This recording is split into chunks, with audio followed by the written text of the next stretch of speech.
একটা ভয়াবহ জিনিস, মানে আজাইরা ফ্রেন্ড থেকে দূরে থাকবে। লাইফলেস কিছু পোলাপান আছে যাদের কথাবার্তার মধ্যে এই বন্ধু জানাস ওই হয়েছে সেই হয়েছে, কার জীবনে কি হয়েছে নিজের জীবনের খবর নাই, নিজের ঘরের খবর নাই, নিজের লেখাপড়া ঠিক নাই, আছে খালি চল চল এটা করি সেটা করি এই সেই। নো, হ্যাঁ, অলওয়েজ মাথায় রাখবা, দুষ্ট গরুর চেয়ে শূন্য গোয়াল ভালো। জীবনে অযাচিত ফ্রেন্ডের দরকার নেই। কোনো ফ্রেন্ড না থাকলে একাই 100। আর যদি ফ্রেন্ড একটা মনের মতো পাও, পৃথিবীতে কেউ মনের মতো হয় না, মনের মতো করে নিতে হয়। হ্যাঁ, তুমি তোমার নিজের দিকে খেয়াল রাখো।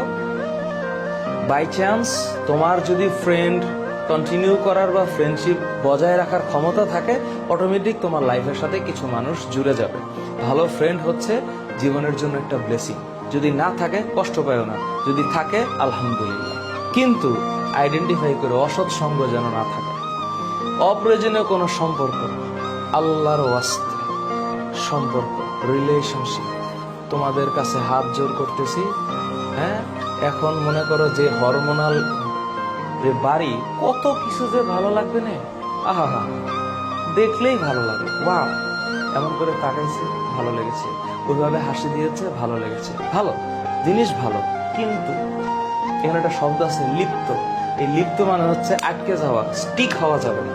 হ্যাঁ, ওকে ছাড়া আমার জীবনটা বাঁচবে না, এর চাইতে মিথ্যা কথা আর হয় না।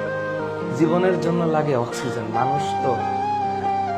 হ্যাঁ, এইসব ফাউগুলি, এই সকল ডায়লগ মুভির স্ক্রিনে ঠিক আছে, হ্যাঁ, বাস্তব জীবনে ঠিক নেই।